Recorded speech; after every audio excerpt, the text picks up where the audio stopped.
अस्सलाम वालेकुम ख़वातीन हज़रात, उम्मीद करता हूं सब लोग खैरियत से होंगे और सोसाइटी में वैल्यू ऐड करे होंगे। So welcome to another exciting episode of add value podcast series. और आज के पॉडकास्ट के लिए हम लोगों को ज्वाइन किया है तलहा इलियास ने। तलहा के अगर बैकग्राउंड के बारे में मैं आपको बताऊं तो he is an entrepreneur, he is a life coach, इसके अलावा सॉफ्ट स्किल ट्रेनर है। मुझे एक दोस्त ने रिकमेंड किया कि आप इनको अपने पॉडकास्ट पे जरूर बुलाएं। सो उन्होंने जब इनकी लिंक्डइन आईडी मेरे साथ शेयर की तो मैं उसको देख रहा था। मेरे लिए काफी इंटरेस्टिंग थी वो कि he is graduated from UET in engineering, I believe mechatronics and control engineering था, इसी तरह था ना। और वहाँ से इंजीनियरिंग की। उसके बाद अभी करंटली जिस प्रोफेशन में है वो है सॉफ्ट स्किल्स का, और एज एन ट्रेनर जो है ये वर्क कर रहे हैं। सो ये बहुत दो काफी ऑपोजिट चीजें थी, तो मुझे बड़ा शौक पैदा हुआ। मैंने कहा कि यार इनसे जाने कि यार ये सब कुछ कैसे हुआ और इसके पीछे की क्या थॉट थी, और बिल्कुल से एकदम से प्रोफेशन कैसे चेंज हो गया, और करंटली अभी ये किस तरह के प्रोजेक्ट्स के ऊपर काम कर रहे हैं। He is the founder and CEO of Tagayyur as well. So Tagayyur के बारे में भी मैं जानना चाहता हूँ, तो ये काफी इंटरेस्टिंग जो है वो आगे का पॉडकास्ट होने वाला है। इसके अलावा जो हमारा मेन टॉपिक है विजन इन लाइफ, जो आई बिलीव के बच्चों में बहुत ज्यादा मिसिंग है, और हमारी करंटली यूथ जो है विजनलेस आई बिलीव चल रही है। तो इसके ऊपर भी जो है हम अपने एक्सपर्ट से जो है वो जरूर बात करेंगे। Thank you very much Talha for being part of the show and for taking your time out. कैसे मिजाज हैं आपके? Thank you so much, Abdullah, for inviting me. और it's my pleasure to be here. अल्हम्दुलिल्लाह, I'm good. आप सुनाएं कैसे हैं? सब बेहतरीन चल रहा है? I am perfectly fine. Thanks for asking. Talha, I really want to know from you, like अगर हम पिछले वक्तों में चलें और starting from your education. So you have done your FSC in pre, I believe pre Yeah. engineering का वो scene रहा होगा। उसके बाद यूईटी से इंजीनियरिंग हो गई। पहले तो मुझे बताएं यूईटी से इंजीनियरिंग का सफर कैसा रहा? बहुत अच्छा सफर था, क्योंकि बहुत कुछ लर्न करने को मिला। वहाँ पे बहुत सारे चैलेंजेस थे, बहुत सारी अपॉर्चुनिटीज थी। तो मैं ये समझता हूँ कि यूटी में एडमिशन होना एक ब्लेसिंग थी मेरे लिए, क्योंकि अगर मैं वहाँ ना जाता तो शायद आज मैं यहाँ पे बैठा ना होता। और जो इंजीनियर बनने का उस वक्त जो फैसला था, जो बनना आई बिलीव कि इंजीनियर ही बनना चाहते होंगे, तो वो अपना था या घर वालों का था या मुसल्लत किया गया था या कुछ और करना चाहते थे, क्या सीन था? अच्छा, मेरी लाइफ शुरू से ऐसी रही है कि मैंने अपने सारे फैसले खुद किए हैं। अच्छा। और इंजीनियरिंग में भी मेरे पास ऑप्शंस थी, मैं सीएस में जा सकता था, हम्म। मैकेट्रॉनिक्स, केमिकल, काफी ऑप्शंस थे मेरे पास। हम्म। इनफैक्ट डिफरेंट यूनिवर्सिटीज के ऑप्शन भी थे। हम्म। तो देन आई चूज के यार नहीं, मैं मैकेट्रॉनिक्स करने जा रहा हूँ यूनिटी से, हम्म। क्योंकि मेरा पैशन है। मैकेट्रॉनिक्स जो है वो फ्यूचर है हमारा। हम्म। और बहुत कुछ यहाँ पे हम कर सकते हैं, कुछ इनोवेटिव होगा, बहुत कुछ लर्न करने का और मुझे परफॉर्म करने का मौका मिलेगा। ओके। तो इस विजन को सामने रख के मैंने मैकेट्रॉनिक्स चूज किया। सो उस वक्त मैकेट्रॉनिक्स चूज की, फिर इंजीनियरिंग हो गई। सो उसके बाद फिर कहीं जॉब वगैरह भी करनी हुई इससे रिलेटेड? नहीं, थर्ड ईयर के अंदर आई identified my purpose of life, my passion, okay. कि मुझे क्या करना है। अभी मैं तीसरे साल में ही था। ओके। तो तभी मैं तगय्युर पे इनफेक्ट मैंने काम करना स्टार्ट कर दिया। अच्छा। मैं 2019 में ग्रेजुएट हुआ था, hmm. But I started Tagayyur back in 2018। और तब मैं NIC लम्स के अंदर था। तो ये I really want to know from you कि वो एनआईसी लम्स का जो है वो क्या चीज था, वहां पर किस तरह से रहा? And you are also part of Amal academy. तो अमल का क्या क्या रोल थे इन तमाम तर चीजों के अंदर? आई रियली वांट कि वो जो आप बताएं। या सो मैं थर्ड ईयर के अंदर था, आई थिंक सिक्स्थ सेमेस्टर था मेरा। और यू नो कि हमें अपने इंजीनियरिंग के अंदर एक इंटर्नशिप करना बहुत जरूरी होती है, और उससे एक्सपोजर मिलता है आपको। तो अच्छा। जाहिर सी बात है, मैं भी चाहता था। मेरा तब विजन ये था कि मैं एक अपनी कंपनी स्टार्ट करना चाहता था ऑटोमेशन पे, ओके। IoT के ऊपर। आपको शायद आइडिया ना हो, बिकॉज ये इंजीनियरिंग टर्म है, इंटरनेट ऑफ थिंग्स। अब आपने देखा होगा, स्मार्टफोन से आप घरों को कंट्रोल कर सकते हैं, फैन को, हाँ एसी हाँ को, हाँ हर हाँ चीज हाँ। को, दुनिया में कहीं भी बैठे। बिल्कुल बिल्कुल, तो हाँ हाँ। मेरा फाइनल ईयर प्रोजेक्ट भी IoT के ऊपर ही बेस कर रहा था। अच्छा। सो मेरा प्लान यही था कि यार मैंने अपनी कंपनी स्टार्ट करनी है ऑटोमेशन से रिलेटेड, और उसके ऊपर मैं वर्क कर रहा था। हम्म। अब हुआ ये कि सिक्स सेमेस्टर के अंदर ही अमल अकेडमी मैंने ज्वाइन कर, और उससे भी बहुत ज़्यादा एक्सपोजर मुझे मिला, डिफरेंट लोगों से मिलने का मौका मिला, और अपनी शख्सियत को मैंने इम्प्रूव किया, अपने स्किल्स को एनहांस किया। तो बहुत अच्छा एक्सपीरियंस था वो। अच्छा, जैसे वो खत्म हुई मेरी, सिक्स सेमेस्टर खत्म हो गया और समर ब्रेक स्टार्ट हो। अब उस समर ब्रेक में इंटर्नशिप करनी थी, फादर का रेफरेंस था ओरिएंट के अंदर। अच्छा। तो ओरिएंट में मैं चला गया इंटरव्यू वगैरह देने के लिए। तो खैर वहां से उन्होंने कहा कि ठीक है जी, आप आ जाएं, फलान से आप आना शुरू कर दें। अब ओरिएंट आपको शायद पता हो कि वो बहुत दूर है यहाँ से, लाइक घंटा लग जाता आने जाने में। तो रास्ते में सोचा था यार ये कितना मुश्किल होगा कि रोजाना मैं यहाँ पे आऊंगा और फिर जाऊंगा। इन द मीन वाइल मेरे कुछ सीनियर्स थे, जिनका अपना स्टार्टअप था। और वो रोबोटिक्स के ऊपर काम कर रहे थे NIC के अंदर, टाटा के नाम से उनका स्टार्टअप था वहाँ। उन्होंने भी अपनी अपॉर्चुनिटीज ओपन की, तो आई थॉट कि यार चलो अप्लाई कर लेते हैं, लेट्स सी क्या होता है। अच्छा। और मैं वहाँ पे अप्लाई मैंने किया, खैर वो सारे जानते थे मुझे और मेरे काम से वाकिफ थे, तो उन्होंने रख लिया। मैंने वहाँ पे एज एन इंजीनियर अप्लाई किया था, तो मुझे मेरे सीनियर एक हैं मोहसिन भाई, वो कहते कि यार जैसा कि तुम्हारी पर्सनैलिटी है, तुम्हें बिजनेस डेवलपमेंट में आना चाहिए, तो इधर तुम्हारी लर्निंग भी है, इसमें क्या रखना है टेक्निकल काम में, इसमें इतनी ग्रोथ नहीं होगी। मैं वैसे बात तो आप सही कर रहे हैं।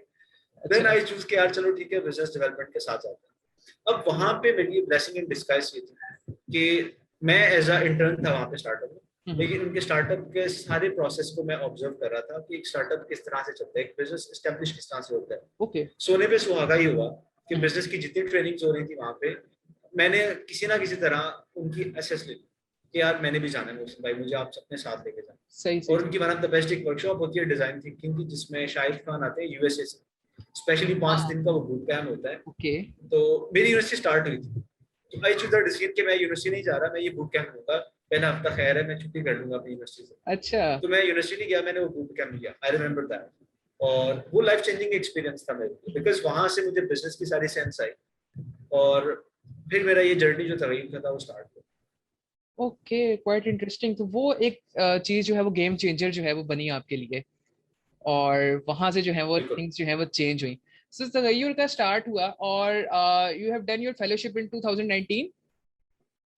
2019 का 2018 2018 का था। सही है, सही है, सही है। वो किसके अंडर था, इसके प्रोग्राम में जी कौन? अदनान साहब थे। अदनान साहब है। सही है, सही है, सही है। So for all of you, if you don't know about the Amal academy, तो अमल एकेडमी ट्रेनिंग जो है वो प्रोग्राम, एक फेलोशिप है जो 3 मंथ्स की, जो कि आपके सॉफ्ट स्किल्स के ऊपर जो है वो काम करती है। So Talha, I really want to know कि जो तगय्युर है उसका भी मैं देख रहा था लिंक्डइन के ऊपर, तो वो भी कुछ इसी से रिलेटेड है, वो भी आपके सॉफ्ट स्किल्स और बाकी चीजों के ऊपर काम करता है। ये आइडिया, ये कॉन्सेप्ट कैसे आया? राइट। सो आपको पता है अमल एकेडमी में एक प्रोजेक्ट होता है जो आपने करना होता है, हाँ। तो उन्होंने टाइम दिया होता है कि आप कितने दिनों के अंदर डिसाइड करके बताएं कि आपका मेगा प्रोजेक्ट क्या होगा। सो जिस दिन उन्होंने अनाउंस किया, मेरा क्योंकि पहले से ही बहुत विजन था, मैं थोड़ा पीछे जाना पड़ेगा मेरी लाइफ के अंदर। तो जब मैंने FSC की, तो आई रियलाइज्ड कि मेरे जो स्कूल के फेलोज थे या स्कूल के जो स्टूडेंट्स होते हैं, उनके पास इतनी अवेयरनेस नहीं होती कि उन्होंने आगे क्या चीज चूज करनी है और ग्रो किस तरह से करनी है। तो आई थॉट कि मैं स्कूल में जाता हूँ और अपने टीचर से कहता हूँ कि सर मैं उनको थोड़ा गाइडेंस देना चाहता हूँ, तो डू हेल्प मी, और मैं ये काम करना चाहता हूँ। एक टीचर ने कहा बेटा मार्केट में प्रोफेशनल है, we can call them, just relax. मैंने कहा चलिए ठीक है सर, आपकी मर्जी। मैं वापस आ गया, उन्होंने मुझे कुछ नहीं बोलना दिया। जब यूनिवर्सिटी के अंदर मैं चला गया, तो तब भी मैंने सोचा कि यार यूनिवर्सिटी के लिए कुछ एम्पावरिंग करना चाहिए। तो आई थॉट कि यार हम स्टूडेंट अवेयरनेस एक सोसाइटी बनाते हैं, स्टूडेंट डेवलपमेंट सोसाइटी, जहाँ पे हम बच्चों की ग्रूमिंग करेंगे, उनके ऊपर काम करेंगे। तो फिर एक मेरे दोस्त ने कहा कि यार हर बच्चा इतना ग्रूम है, तुम्हारी बात कौन सुनेगा, तुम खुद अभी पहले सेमेस्टर में हो। तो अगेन वो आइडिया फिर ड्रॉप हो गया, और बहुत डिमोटिवेटिंग था मेरे लिए। लेकिन मेरे दिल में एक तड़प थी कि यार मैंने यूथ के लिए कोई काम करना है, और मैं ये सोचता था कि जब मेरी जॉब लग जाएगी इंजीनियरिंग की किसी अच्छी कंपनी में या अपना बिजनेस होगा, तो सैटरडे और संडे के दिन ना मैं डिफरेंट स्कूल्स में जाया करूंगा, और कॉलेजेस के अंदर जाके बच्चों की मैंने लाजमी काउंसलिंग करनी है, यानी that was part of me. जब भी मैंने यूनिवर्सिटी से वापस आना, मैं ये सोच रहा होता था। सो अमल में वो मुझे एक मौका मिला कि मैं कुछ कर सकूं, तो मैंने फौरन से सर को कहा कि सर हम ये प्रोजेक्ट करने जा रहे हैं। उनका ठीक है। खैर उस प्रोजेक्ट में तो मैंने एक ही सेशन किया, एक स्कूल में जाके, तो फेलोशिप खत्म होगी, सारा कुछ खत्म हो गया। लेकिन मेरे दोस्तों ने कहा कि यार तना मजा है। मैंने कहा ये सेशन यहाँ पे खत्म नहीं होगा, इसे बहुत आगे लेके जाना है। तो right after the end of fellowship हमारा आखिरी दिन था, और स्टूडेंट कहते थे आओ तना हम एंजॉयमेंट करने चलते हैं। तो मैं तब रीच आउट कर रहा था डिफरेंट स्कूल्स को जहाँ पे मैं ये काम कर सकूँ। तो तब मेरी एजुकेटर्स के साथ मीटिंग थी, और उन्होंने कहा ठीक है आप आके काम कर लें। फेलोशिप खत्म हो गई और मैंने काम जारी रखा, लेकिन तब तगय्युर बनी नहीं थी। अभी अच्छा। लाइक कोई आइडिया नहीं था, ना नाम का, ना इसकी कैसे काम करना। अभी सिर्फ एक सोच थी, बस मैं वॉलंटियर वर्क कर रहा था। तो जब मैंने 2 दिन सेशन किए ना, मैंने कहा यार ऐसे तो मैं सेशन करता रहूंगा, एक प्लेटफॉर्म होना चाहिए, एक प्रॉपर ऑर्गेनाइजेशन मुझे बनानी चाहिए जिसको मैं लेके चलूँ। Then I started working on that, सोचने लगे नाम क्या रखूं इसका और काम किस तरह से करेंगे। फिर ये हुआ कि जैसे आप सफर स्टार्ट करते हैं ना, तो आपको लोग मिलते जाते हैं, आपकी नीयत साफ हो, विजन हो आपके पास, तो अल्लाह की ज़्यादा आपको रिफाइन करने में मदद देती है। और उसी तरह मुझे बहुत सारे लोग मिले, अमल के अंदर मिले, NIC लम्स का फिर एक्सपोजर मिला, वहाँ पे बहुत सारे मेंटोर्स मिले, तो उन सब की गाइडेंस से चीज़ें इंप्रूव होती गई और फिर मुझे समझ आई कि मैं इसे स्टार्टअप की फॉर्म में किस तरह लेके जा सकता हूँ। इवन जब मैं यूनिवर्सिटी स्टूडेंट था लास्ट ईयर के अंदर, तो आई बिल्ड अ टीम अपने यूनिवर्सिटी के डिफरेंट स्टूडेंट्स को, उनकी मैंने ट्रेनिंग की, फिर उन्होंने अपने अपने इलाकों में जाके अपने स्कूल के स्टूडेंट्स को ट्रेन किया। तो इस अच्छा। तरह से हमने 4-5 हज़ार बच्चों को 10+ शहरों के अंदर ट्रेन किया था उस एक साल के अंदर। ओके, तो that was a great achievement for us. माशाल्लाह, ये बहुत जबरदस्त था। So Talha, I really want to know कि क्या सीन क्या होता है वैसे जो तगय्युर का मतलब लाइक फेलोशिप है, ये किस तरह से होता है? जैसे अमल में तो आई बिलीव कि 3 मंथ्स का होता था हमारा, तो यहाँ पर आप किस तरह से इसको करते हैं? सो जब स्टार्ट किया, जैसे मैंने बताया ना, तो हम सेशंस कर रहे थे, लेकिन वो मैं सेटिस्फाई नहीं हो रहा था, क्योंकि एक प्रॉपर प्रोग्राम होना चाहिए जहाँ पे बच्चे आए और उनकी A to Z जितनी भी सेल्फ इम्प्रूवमेंट है उसके ऊपर काम किया जाए। ओके।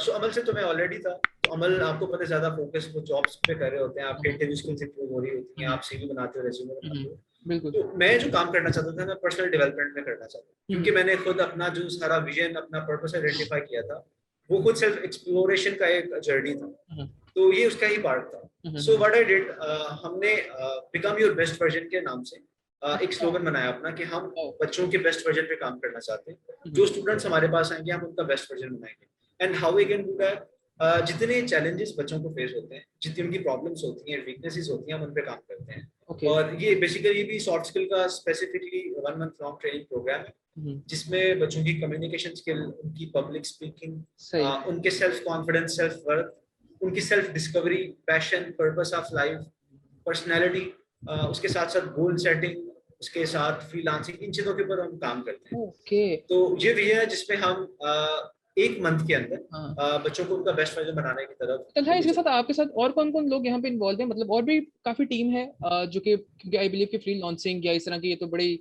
हार्डकोर चीजें हैं, सो वो उनको देख रही होती हैं।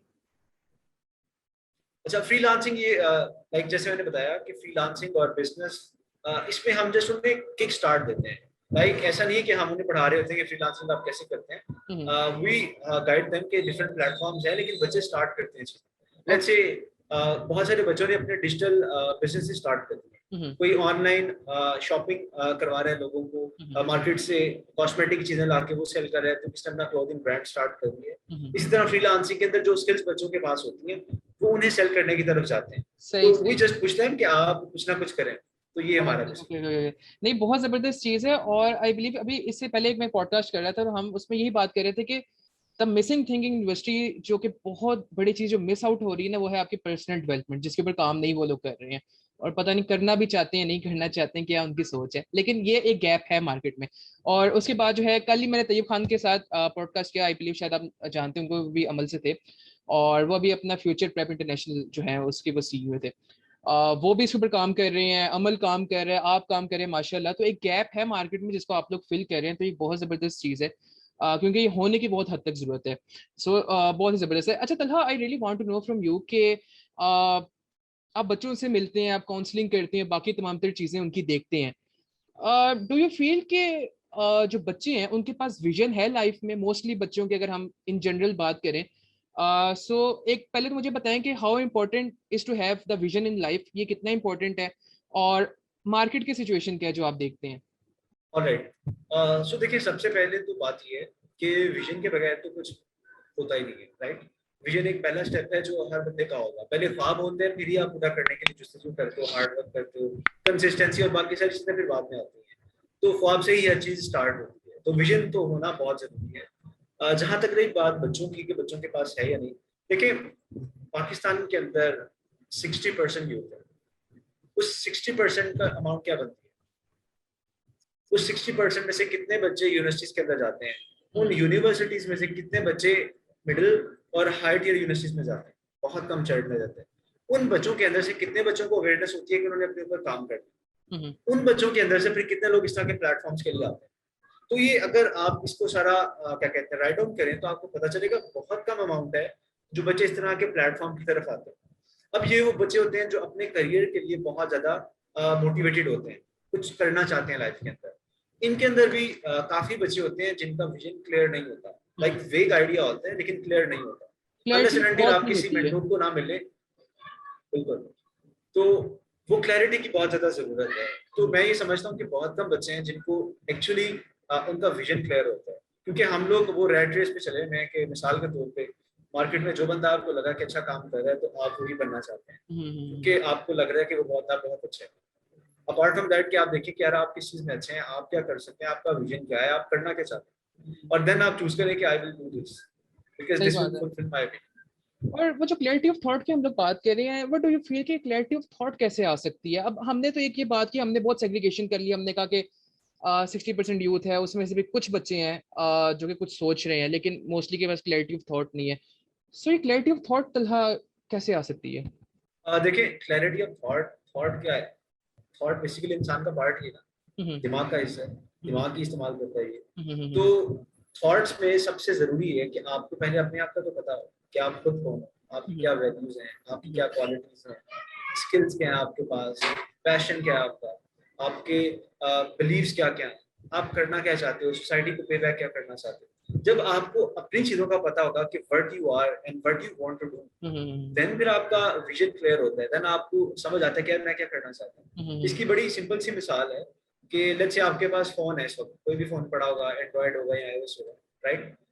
जस्ट एग्जांपल कि आपको पता ही नहीं है फोन इस्तेमाल कैसे करना है, आपको पता ही नहीं तस्वीर कैसे लेनी है या इसके फोन के फंक्शन क्या होते हैं।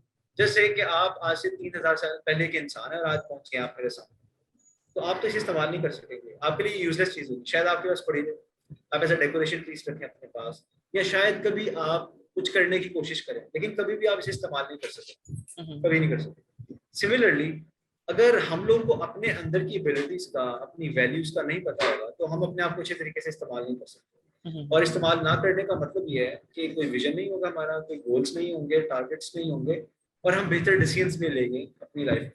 और हम ये जो इसको इस्तेमाल नहीं कर पाते, इसकी एक बहुत मेन वजह ये है कि स्पून फीडिंग का जो कॉन्सेप्ट है, और स्पून फीड हमें बहुत ज्यादा किया जाता है बचपन से। पहले हमारे पेरेंट्स हम लोग कर रहे होते हैं, फिर हमारे इदारे हम लोग कर रहे होते हैं, एजुकेशन सिस्टम हम लोग कर रहा होता है कि अगर ये बेटा तुम्हें सीधी लाइन दिखा दी गई है तो तुमने इसी के ऊपर चलना, यहाँ से यहाँ नहीं होना, ठीक है?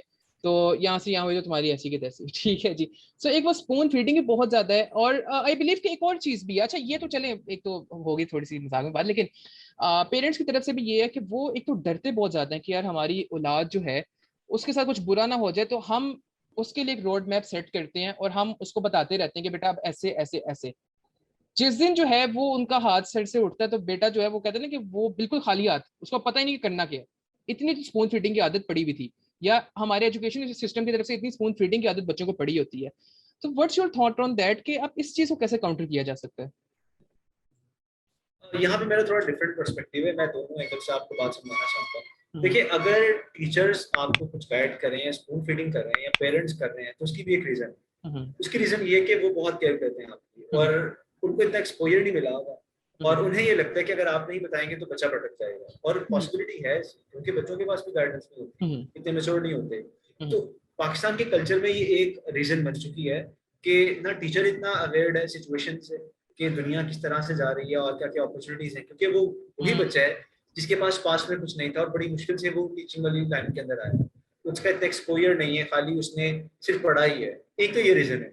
दूसरी, पेरेंट्स को खुद अवेयरनेस इतनी ज्यादा नहीं है, तो दैट्स व्हाई वो वही बच्चों को कहते हैं जो उनके मुताबिक सही होता है। अब जरूरी नहीं है बच्चे के लिए वो सही भी हो या नहीं, राइट? एक तो ये चीज होगी। दूसरा ये कि मेरे ख्याल में हमें पेरेंट्स को और टीचर्स को बहुत ज्यादा अवेयर करने की जरूरत है और उनकी काउंसलिंग की बहुत जरूरत है, क्योंकि अगर पेरेंट्स पढ़े लिखे होंगे और उनको शौर होगा चीजों का, तो वो बेहतर तरीके से बच्चों को गाइड करेंगे।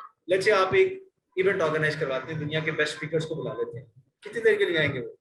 1 घंटे के लिए, 2 घंटे के लिए, या 5 दिन इवेंट हो जाएगा आपका, लेकिन सारी जिंदगी तो उन्होंने अपने पेरेंट्स या टीचर्स के साथ गुजार दी, अपने दोस्तों के सही साथ बात है, गुजार दी। सही बात है। So who is going to tell them कि क्या उनके लिए बेहतर है क्या गलत है? यार ये तो आपने अगर पेरेंट्स की जी जी करें करें। काउंसलिंग होगी, हम्म अगर वो थोड़ा सा मॉडिफाई करेंगे, अपने आप को चेंज करेंगे, तो तब ज्यादा चेंज आएगा बच्चों के अंदर। और ये बेसिक लेवल पे होता है, जब बच्चे छोटे होते हैं, हम्म 4 साल, 3 साल, 2 साल, 1 साल, इवन 5 साल, ये वो एज है जिसके अंदर आपने बच्चों को बनाना होता है। हम्म और मेजोरिटी पेरेंट्स या मदर्स क्या करती हैं, उनको नहीं पता कि बच्चों की परवरिश किस तरह से चढ़ानी है। वो हाँ उस मोमेंट में बच्चों को खूब एंजॉय करवाएंगे, फोन पकड़ाएंगे, बुरी बुरी आदतें लगवाएंगे। अब वो आते सारी जिंदगी बच्चों के साथ रहती है।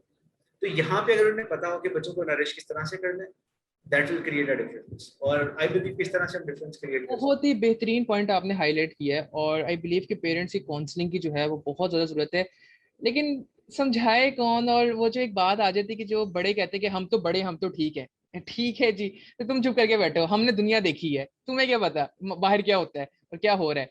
सो इसमें एक आई बिलीव एक वो इमाम अली का भी एक कॉल था कि अपने बच्चों को उनके दौर की जो है वो तालीम दो, ना कि अपने दौर की। हमारे पेरेंट्स आई बिलीव कहीं ना कहीं वही 50s के दौर में और वो 90s के दौर में जो है वो चल रहे होते हैं, उनके बिलीव के शायद जो उनके साथ हुआ उनको अभी भी वो इम्प्लीमेंट करना चाहिए, लेकिन दुनिया बहुत आगे बढ़ गई है, वो इस चीज़ को नहीं देख रहे होते हैं। तो आई बिलीव कि जो पॉइंट आपका कि पेरेंट्स की काउंसलिंग बहुत हद तक ज़रूरत है। और वैसे इन जनरल अगर मैं आपसे पूछूं, डू यू फील कि लोग आ रहे हैं इस तरफ, पेरेंट्स आते हैं काउंसलिंग के लिए, वो एक्सेप्ट कर लेते हैं इस बात को कि उनको भी ज़रूरत है इस चीज़ की? I think this is one of the hardest thing because बहुत मुश्किल होता है कि टाइम नहीं है। Like फादर जो है वो अपने रोजगार की कोशिश में लगे रहते हैं, कोई बिजनेस कर रहे हैं, कोई जॉब कर रहे हैं, टाइम के पास मदर के अपने फैमिली के इश्यूज चल रहे हैं, तो it's very hard for them. अच्छा, अब इसमें ये क्या, देखो चेंज फॉरेन से नहीं लाया जाता। अब अगर मैं बात कर रहा हूँ तो मैंने भी कहीं से पढ़ी है, कहीं से सुनी है, राइट? इसका मतलब पहले से बात हो रही है इस चीज के ऊपर, इस पे शायद थोड़ा बहुत काम भी हो रहा हो। अब it will take a lot of time और ये नेचुरली ही चीजें हैं। मिसाल के तौर पे कल को आप फादर बनते हैं तो आपके बच्चों में डिफरेंस तो होगा, एज अ पेरेंट आप में डिफरेंस तो आएगा, राइट? तो with the passage of time क्या होगा कि एवोल्यूशन आती है। आज से 100 साल पहले या 200 साल पहले पेरेंट्स डिफरेंट थे, अब डिफरेंट है। अब के पेरेंट अगर मजदूर भी है तो अपने बच्चे को पढ़ाना चाहते हैं क्योंकि उसने देखा कि लोग पढ़ रहे हैं। अब ये कि उस मजदूर के बच्चे में जो शऊर आएगा सोसाइटी का, और एक ऐसे बच्चे में जो खुद एचएसएन में पढ़ा है, उसके फादर ऑलरेडी बिजनेसमैन है, ये पढ़े लिखे इंसान है, तो उनमें डिफरेंस है। और वो डिफरेंस हुए कि जनरेशन का गैप है कि उनकी जब बहुत पहले से जनरेशन पढ़ी लिखी आ रही है, और ये रहेगा ऐसे ही अनलेस एंड अनटिल उस बच्चे को इतना एक्सपोजर ना मिल जाए कि वो दोनों सेम लेवल पे आ जाए। आप समझ रहे हैं? सही बात है। इसकी मिसाल आपको मैं दूंगा कि एनओपी बेस के ऊपर लम्स के अंदर बच्चे जाते हैं। अब वो बच्चे मिडिल क्लास भी होते हैं, लोअर मिडिल क्लास भी होते हैं, किसी गांव से उठ के भी आए होते हैं। अब जब वो हाईफाई एनवायरनमेंट लम्स का देखते हैं तो ऑब्वियसली उनका माइंड खुलता है, उन्हें अवेयरनेस मिलती है। बहुत से लोग होंगे जो हार्वर्ड पढ़ने गए होंगे लम्स के बाद, ऑक्सफोर्ड गए होंगे, फॉरेन में पढ़ के आ रहे होंगे। अब ये सारा एक्सपोजर कहाँ से आया है? उनके पेरेंट्स शायद 10वीं पास भी ना हो। तो अब जब उनकी जनरेशन आएगी तो वो चेंज आएगा। तो मैं ये समझता हूँ कि एक तो अगर हम फॉर ऑफ प्लेसेस के अंदर जाके, विलेजेस में जाके उनके पेरेंट्स को यही गाइड करते हैं कि अपने बच्चों को पढ़ाओ और अच्छी जगह से तालीम दो, तो ये भी बहुत बड़ी गनीमत होगी उनके लिए, क्योंकि तालीम आपको शऊर देती है और आपको समझ आती है कि मुझे क्या करने की जरूरत है। और with the passage of time slowly slowly change आएगा। आगे बात बिल्कुल ठीक है, बहुत अच्छा पॉइंट आपने हाईलाइट किया। और मैं आपको बताऊं कि अभी कुछ ही देर पहले मेरी अंकल से मुलाकात हुई तो मुझे यही बात कर रहे थे। वो कहते हैं कि यार मैं इतना पढ़ा लिखा नहीं था, मेरे जितने भी दोस्त थे, आपके बाबा थे और बाकी लोग ये पढ़े लिखे थे, अच्छी जॉब्स पे थे, लेकिन मेरी बड़ी ख्वाहिश थी कि मैं अपने बच्चों को आगे पढ़ाऊं, इनकी तालीम में कोई हर्ज ना आए। तो वो जो आपने बात मुझे वो बिल्कुल याद है। तो आगे बात बिल्कुल ठीक है कि तब्दीली तो आ रही है सोच में, कहीं ना कहीं तब्दीली तो आ रही है, और ऑब्वियसली ओवरनाइट जो है वो सब कुछ चेंज नहीं हो सकता, लेकिन आहिस्ता आहिस्ता हम उस सिम्त की तरफ हैं कि शायद जो हमारी जनरेशन है वो कुछ जो है वो ब्रेक थ्रू करे। जो हम जो रोते रहते हैं चीज़ों के ऊपर, आगे आने वाली जनरेशन के लिए कुछ नए मसले हों, ये मसले ना हो। ठीक है जी। ये जो चीज़ तो है। तो I really want to know from you कि यार how one can identify his life purpose. हमारे यहाँ पर अक्सर पता क्या होता है कि एक बच्चा जो है ना, वो अपने आसपास बहुत कुछ होता हुआ देख रहा होता है। वो अपने आसपास एक एक जगह देख रहा है कि सनी अली अपने ग्रुप में बहुत कुछ कर रहा है, वहां से जो है एक्सट्रीम कॉमर्स से बहुत पैसा कमाया जा सकता है, बहुत सब कुछ चल रहा है, अमेजोन तरक्की पे तरक्की कर रहा है, तो उसका भी दिल करता है यार मैं ये करूँ। फिर वो देखता है कि नहीं यार मेरा पैशन तो किसी और तरफ है, मुझे मैं तो शायद मीडिया को फॉलो करना चाहता हूँ, मेरा तो उस तरफ है। तो साथ वो जब उस तरफ जाता है तो फिर उसको एक और लाइन नजर आती है, अच्छा फ्री लॉन्सिंग में भी तो बड़ा कुछ हो रहा है, कंटेंट राइटिंग है, ये वो तो मेरा इंटरेस्ट तो इस तरफ भी है। तो उसको कुछ समझ नहीं आ रही होती है। तो I really want to know from you कि यार वहां पे बच्चा क्या करे, कैसे वो आइडेंटिफाई करे कि उसका जो है ये पैशन है या उसका लाइफ का पर्पस ये है कि वो ये चीज करना चाहता है, उसके अंदर ये बर्निंग डिजायर है। बहुत अच्छा सवाल है अब्दुल्ला। अब देखो यार, डिजिटल एज के अंदर ना उसका ये एक फ्लॉ है, एक ड्रॉ बैक है कि हम बहुत ज्यादा डिस्ट्रैक्ट हो रहे हैं, और हम बुरी चीजों से डिस्ट्रैक्ट नहीं हो रहे हैं, अच्छी चीजों से ही हो रहे हैं। हम सक्सेस से ही डिस्ट्रैक्ट हो रहे हैं। कभी हमें फ्रीलांसिंग में सक्सेस आती है, कभी स्टार्टअप में नजर आ रही है, कभी लोकल बिजनेस में आ रही है, कभी लग रहा है डिजिटल मार्केटिंग कर लेते हैं, कभी लॉ के अंदर बहुत ज्यादा। तो बहुत सारी चीजें जो हो रही होती हैं। अच्छा देखो, ग्रोथ माइंडसेट जो है एक कॉन्सेप्ट है और उसके मुताबिक इस दुनिया का इंसान कुछ भी कर सकता है, सही है। अब ऐसा नहीं है कि आपके पास एक चीज है या आपके अंदर कोई एक टैलेंट है और आप बस वही काम कर सकते हो, कुछ कर नहीं सकते। This is not possible, right. तो होता क्या है, अब हम लोग की जो एज है, जो यूथ इस तरह के डिसीजन कर रही है या लैक ऑफ विजन के अंदर या पर्पस जिनके पास नहीं है, उनकी एज क्या होगी? वो 20s के अंदर ही होंगे, 18s के अंदर या 20s के अंदर होंगे, राइट। यानी 18 19 साल 20 साल ही एज होगी उनकी, 20 21 22। इस एज में आप देखें, अभी तो वो पढ़ के फारिग हैं, अभी तो उन्होंने दुनिया में देखा ही कुछ नहीं। हाँ। मिसाल के तौर पे अगर वो एक्सट्रीम कॉमर्स को देख रहे हैं या किसी और प्लेटफॉर्म को देख रहे हैं, तो उन्होंने जस्ट यही देखा है, दुनिया में हजारों और प्लेटफॉर्म्स हैं, हजारों और फील्ड है जहाँ पे काम किया जा सकता है, पैसे बनाए जा सकते हैं। तो पहली चीज है, अगर आपका भी विजन क्लियर नहीं है, तो मैं तो सबसे पहले कहूंगा कि दुनिया को थोड़ा एक्सप्लोर करो, डिफरेंट चीजें जाके देखो कि हो क्या रहा है। क्योंकि अभी आप 2 3 साल में मास्टर नहीं बनने वाली किसी में। अगर आप कुछ भी ज्वाइन करते हो तो आप अभी स्टार्टर ही हो गए, आपको शायद पैसे भी ना आए, आपको शायद लोग घास भी ना डालें। रीजन क्या है, अभी आपने स्टार्ट किया, ठीक है। तो पहली चीज तो ये है कि उन्हें एक्सप्लोर करने की जरूरत है कि उनके इर्द गिर्द क्या हो रहा है। दूसरा, जो मैंने पहले बात की, अपने आप को एक्सप्लोर करें। जब वो खुद को एक्सप्लोर करेंगे ना, उन्हें रियलाइज होगा कि यार मैं बुक रीडिंग बहुत अच्छी कर लेता हूँ, मुझे बोलने का बहुत ज्यादा शौक है, मेरा कॉन्सेप्ट अच्छा है, मैं ऑब्जर्व अच्छा कर लेता हूँ। अब ये सारी चीजें कुछ हाईलाइट्स दे रही हैं उसे पता चलेगा कि वो टेक्निकली बड़ा स्ट्रांग है, वो क्रिएटिव है, उसे नई नई चीजें करने का शौक है। तो जब इस तरह से आपको अपनी क्वालिटीज का पता चले, अपने आप का पता चले, तो देन आप सोचें कि कौन सी फील्ड है जहाँ पे आप इन चीजों के साथ जा सकते हैं, जहाँ इन चीजों को इम्प्लीमेंट करेंगे आप। मिसाल के तौर पे एक बंदा नंबर्स के साथ बहुत अच्छा है, राइट। आप उसे फिलोसफी में डाल दें कि भाई तुम यहाँ पे काम करो, तो वो कैसे करेगा? उसके लिए बहुत मुश्किल होगा। अपार्ट फ्रॉम दैट, अगर वो चार्टर्ड अकाउंटेंट की तरफ जाता है या कोई और आईटी की तरफ जाता है, तो शायद वो ज्यादा अच्छा परफॉर्म कर सके। तो इसका पता तभी चलेगा जब उसे अपने आप का पता होगा, राइट। तो और अपने आप को तन्हा डिस्कवर करें, उसको फिर अलाइन करें, और ये तो करियर इस अवेलेबल है। हाँ, और जी। ये इस वजह से मैं बिलीव बहुत जरूरी है, क्योंकि आपने कहीं देखा होगा कि कुछ लोगों के विजन्स बहुत ही बड़े होते हैं और कुछ लोगों के बिल्कुल ही कोई विजन नहीं होता है। ये आपने देखा होगा। और जैसे हम बात करें, कुछ लोग जो है वो पेप्सी के सीईओ भी होते हैं, और कुछ जो है वो अपने एक बैंक की नौकरी में भी खुश रहते हैं, यानी कि ये खुश नहीं रहते, लाइक उसमें फंस के रह जाते हैं। और उनका ये होता है शिकवा कि हाय काश मैं भी उस जगह पे होता, या ऐसे होता या वैसे होता। तो ये चीज भी जो है हमें देखने को मिलती है यार। मैं अक्सर लोगों से मिलता हूँ ना, तो वो मैं देखता हूँ कि अपनी एक छोटी सी सोच में फंस के रह जाते हैं, और उनके नजदीक बस वो एक लिमिटेड सोच है और उससे बाहर नहीं निकलते। लेकिन उसी सर्कल में, उनके उसी बैच के अंदर ऐसे लोग भी होते हैं जो कि वजीर आजम बनने का भी सोच रहे होते हैं, जो कि पॉलिटिशियन बनने का भी सोच रहे होते हैं, और वो उसको अचीव करते हैं। तो व्हाट्स द डिफरेंस? क्या डिफरेंस आप देखते हो कि क्या मिसिंग फैक्टर है, क्यों ऐसा होता है, इतना गैप कैसे आ जाता है लोगों के अंदर? अगर एक ही बैच से निकल के अगर जो दो लोग जाते हैं। आपने कंपाउंड इफेक्ट शायद बुक पढ़ी हो, मैं रिसेंटली वही पढ़ा। और ओके। देखिए, कंसिस्टेंसी में एक मेन डिफरेंस समझता हूँ, जिसे कंपाउंड इफेक्ट भी आप कह लो दूसरी सेंस के अंदर। देखो, सब लोगों का विजन होता है, सब लोग कुछ करना चाहते हैं लाइफ में, कुछ बड़ा करना चाहते हैं। जब हम छोटे थे तो सारे एक्टर बनना चाहते थे, राइट। जब बिजनेसमैन को देखते हैं तो दिल करता है भाई बिजनेस से अच्छा तो कुछ है ही नहीं है, सही हमने भी बात यही है। बनना है, हमने भी कार के अंदर घूमना है और दुनिया घूमनी है, राइट। अब होता क्या है, सिर्फ वही लोग अचीव कर पाते हैं जो with the passage of time constantly और कंसिस्टेंटली के साथ एफर्ट पुट कर रहे होते हैं, जो चीज वो अचीव करना चाहते हैं उसके अंदर वो गिव अप नहीं करते, वो बार बार फील्ड स्विच नहीं कर रहे होते। सो कंपाउंड इफेक्ट का भी फॉर्मूला यही है कि लेट्स से अगर आप 10 साल के लिए काम करते जा रहे हो तो आपने ग्रो ही करना है उसके अंदर। लेकिन अगर आपको मैं 2 साल काम करूं और मुझे रिजल्ट्स मिल जाए तो ऐसा नहीं होगा। तो इनमें एक मेजर डिफरेंस ये है कि जो छोटी सोच वाले लोग हैं या जो पीछे रह जाते हैं लोग, वो हिम्मत हार जाते हैं, उनका विजन बड़ा नहीं होता, वो चैलेंजेस से डर जाते हैं और उन्हें लगता है शायद इस फील्ड में कमाल नहीं है, वो ज्यादा पैसे नहीं बना सकते हैं, ग्रो नहीं कर सकते। हालांकि हर फील्ड में एक्सपर्ट बैठे हैं, राइट। तो वो स्टेप बैक कर जाते हैं। इसके बरक्स ऐसे लोग जो सक्सेसफुल हो जाते हैं, वो कंसिस्टेंसी के साथ काम करते जाते हैं, करते जाते हैं, करते जाते हैं। उनका होता है बिलीव कि यार एक दिन आएगा जब हम अपनी डेस्टिनेशन तक पहुंच जाएंगे, और फिर ऐसा होता है। सो मेरे नजदीक ये एक बहुत बड़ा डिफरेंस है।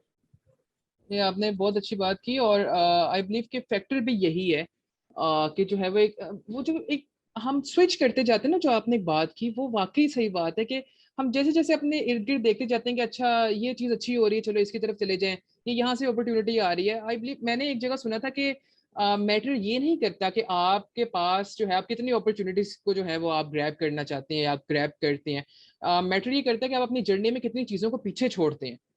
आगे बढ़ने के लिए। तो ये चीज बहुत मैटर करती है कि आप छोड़ते क्या हैं, वो पीछे बस रह जाता है। The thing is I believe तथा कि जैसे अब मैं आजकल अपने सर्कल में भी देखता हूँ ना, और ये चीज है कि हम एक चीज की तरफ हम अपना एक विजन बनाते हैं कि यार चलो 2 साल का मेरा ये पर्पस है या ये गोल है, मैंने ये अचीव करना है। लेकिन बीच में हमें जितनी भी डिस्ट्रैक्शन मिलती हैं, जितनी भी हमें चीजें मिलती हैं कि अच्छा फलां जगह से जॉब की ऑफर आ गई, चलो जाके देख तो लें, फिर अच्छा जॉब का सीन बन गया, चलो जॉब कर लेते हैं, जो पीछे वाला विजन था, जो गोल था, वो पीछे ही रह गया। अब एक नई चीज शुरू हो गई। तो ये लोग भी, इनके लिए बड़ा मुश्किल होता है कि यार ये फिर किसी जगह पे पहुंच पाए। तो वो आगे बात बिल्कुल ठीक है। अच्छा तलहा, अब मेरा यहाँ पर ये सवाल है कि हम लोग ये देखते हैं कि चीजें बहुत तेजम तेज जो है ना, वो आगे बढ़ रही है और बहुत तब्दीली आ रही है। ठीक है जी, तब्दीली आ रही है हमारे हालात में, हमारी चीजों में। कोविड की सिचुएशन हुई, बहुत चीजें चेंज हुई। तो आई बिलीव कि लोग जो है ना पूरे तरीके से उस चीज को अडेप्ट भी नहीं कर पाते हैं। So I really want to know from you के how to upgrade yourself, या how to be on the next level. एक नेक्स्ट लेवल तक जो है वो कैसे पहुंचा जा सकता है, खुद को अपग्रेड जो है वो कैसे किया जा सकता है। अब्दुल्ला देखो यार, ये वर्ड बड़े फैंसी लगते हैं हमें, नेक्स्ट हम्म। लेवल तक जाना, अपग्रेड करना, सही बात है। माइंड चेंज करना अपना, ये सारी चीजें। लेकिन इनके पीछे जो साइकी है ना, वो बहुत सिंपल सी है। अब इसकी मिसाल लो, एक बंदा जो पढ़ा लिखा नहीं है, ठीक है, बहुत पुराने ख्यालात का है, और एक छोटी सी दुकान में बैठा हुआ है, लेकिन उससे मसला कोई नहीं आ रहा। जैसे कोई चैलेंज आता है वो अपने आप को अपडेट कर लेता है। हम्म। पढ़ा लिखा नहीं है वो, तो इट्स मीन कि पढ़ाई से इसका ताल्लुक ही नहीं है, इसका ताल्लुक ही आपके माइंडसेट से कि आप सोचते किस तरह से, राइट। ओके। तो इसका है ये है कि ऐसे लोग जो वक्त के साथ साथ अपने आप को बदलते हैं, जो चेंज आ रहा है उसे एक्सेप्ट करते हैं, बजाय इसके कि वो पीछे स्टक हो जाते हैं। अच्छा यार, पहले तो बहुत कारोबार था, अब क्यों नहीं हो रहा, हम तो डूब गए, हम मर गए। जो ब्लेम गेम नहीं खेलते, जो सोल्यूशन आइडेंटिफाई करते हैं कि what we can do now, hmm. अब हम कैसे निकल सकते हैं। तो हम्म। मैंने ये देखा है कि ऐसे लोगों के लिए अपॉर्चुनिटीज होती हैं और वो ग्रो करते हैं, वो निकल जाते हैं। और जो लोग मसलों की बात करते हैं, ब्लेम करते हैं कि यार, और एक्सक्यूजेस बनाते हैं, वो उसी में फंस के रह जाते हैं और वहां से निकल नहीं पाते। तो हम्म। ये एक बहुत मेजर डिफरेंस है, और ये आई बिलीव माइंडसेट का डिफरेंस है, सोचने के अंदाज में फर्क है। और दुल्हा, कोई प्रैक्टिकल टिप अगर आप देना चाहें कि जैसे जैसे ये सारी चीज़ों के अंदर हम लोगों ने बात की कि आप इवेंट्स को कंट्रोल करें, इवेंट्स आपको कंट्रोल ना करें। हमारे यहाँ में मोस्टली आपने देखोगे कि लोगों को इवेंट्स कंट्रोल करें, तो लाइफ में कुछ भी हो जाता है, फौरन से डायरेक्शन चेंज, फौरन से यूं, फौरन से जो है वो किसी और तरफ जो है लग गए, उस तरफ मजबूत कदम से नहीं खड़े हो पाते, ये हम देखते हैं। तो उन तमाम तर लोगों के लिए कि वो साबित कदम रहे उस चीज़ के ऊपर, वो इवेंट को कंट्रोल करें, तो आपकी जो है क्या वो जो है आपकी एडवाइस या टिप होगी उनके लिए। कहने में बहुत आसान, करने में बहुत मुश्किल, लेकिन टेक एक्शन। जो भी आप करना चाहते हैं अमल करें और कंसिस्टेंट रहें उसके अंदर, और हम्म। आपको रिजल्ट्स फिर मिलते हैं। ऐसा नहीं है कि आप ख्वाबों ख्यालों के अंदर ही बातें करें, कभी कोई बात कभी कोई बात, और इम्प्लीमेंट नहीं कर रहे, आप कंसिस्टेंट नहीं रहे, तो फिर रिजल्ट्स नहीं मिलते हम्म। और चैलेंजेस आते हैं। It's not about what you want, it's about what you ready to sacrifice, right. और तो आपने सेक्रीफाइसेस के लिए रेडी रहना और इसके अंदर मैं एक और बात भी हाईलाइट करना चाहता हूँ कि आपको रियलिस्टिक होकर भी चलना है और फ्लेक्सिबल भी रहना है। सिर्फ ये नहीं है कि आप बहुत रिजिड हो जाए कि अगर मेरा ये प्लान है तो मैंने इससे तो बिल्कुल ही पीछे नहीं हटना। कई दफा कई लोग मैंने देखे कि यार वो उनको वो सफर ही कर रहे होते हैं उस चीज के अंदर, लेकिन वो उसे हटना नहीं चाहते हैं। तो आपको एट टाइम्स फ्लेक्सिबल भी होना पड़ता है। आपको देखना पड़ता है कि कुदरत जो है आपको रीडायरेक्शन दिखा रही है, तो आप सफर तब्दील कर लें अपना। जैसे तलहा की भी एग्जांपल ये है कि आप देखें कि तलहा कहें कि मैंने इंजीनियरिंग की है तो मैं अब इंजीनियरिंग की तरफ ही जाऊंगा, ये क्या चक्कर है कि मैं जो है मेरे ट्रेनर बन जाऊँ, कुछ और बन जाऊँ। लेकिन वो चीज़ चेंज हुई।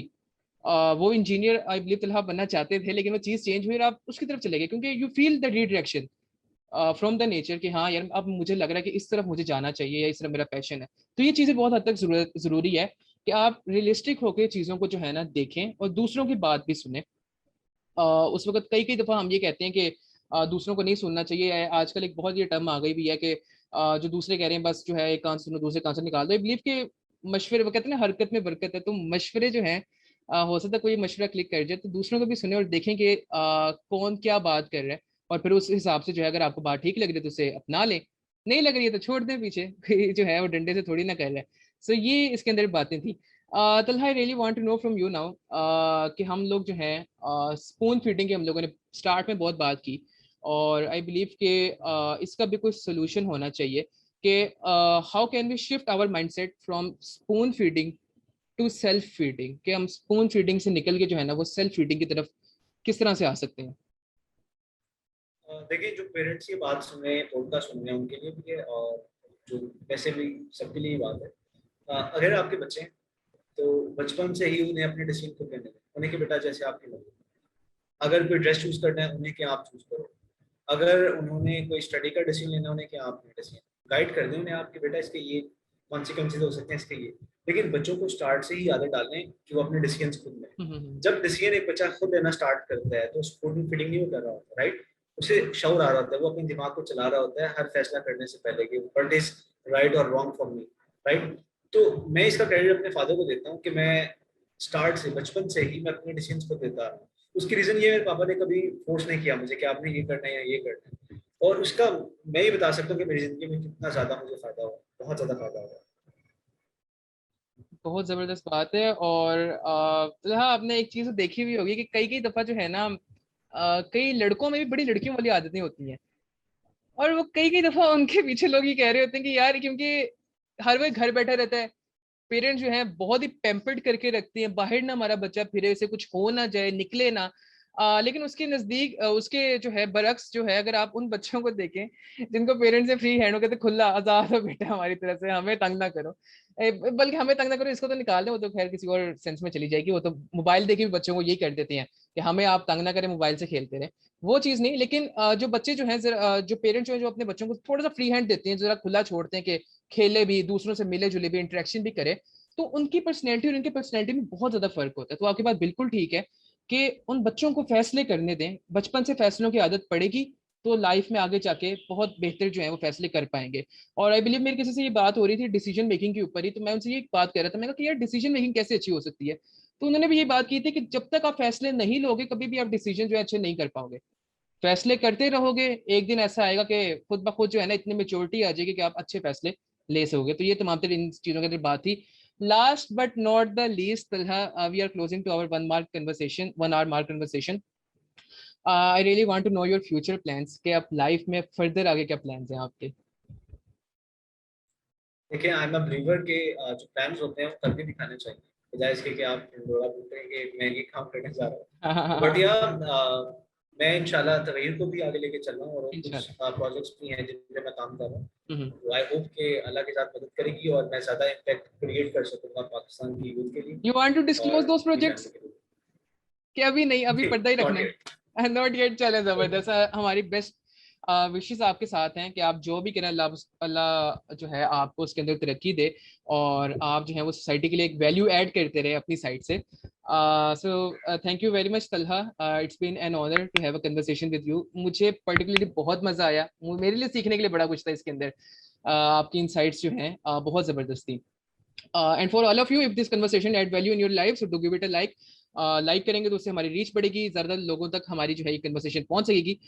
इसके अलावा अपने सोशल सर्कल में इसको जरूर शेयर कीजिएगा। आई बिलीव कि बहुत ही ज्यादा जो है ये इंपॉर्टेंट पॉडकास्ट थी, और बहुत ज्यादा जो है इसमें सीखने के लिए था। तो इसको जो है सिर्फ खुद तक नहीं रखना, आगे भी पहुंचाना, ताकि आप भी लोगों की लाइफ में जो है वो वैल्यू ऐड करते रहें। इसके अलावा जो है हमारे डिस्क्रिप्शन में सोशल मीडिया अकाउंट्स दिए हुए हैं, हम तलहा का जो है अकाउंट वो भी दे देंगे।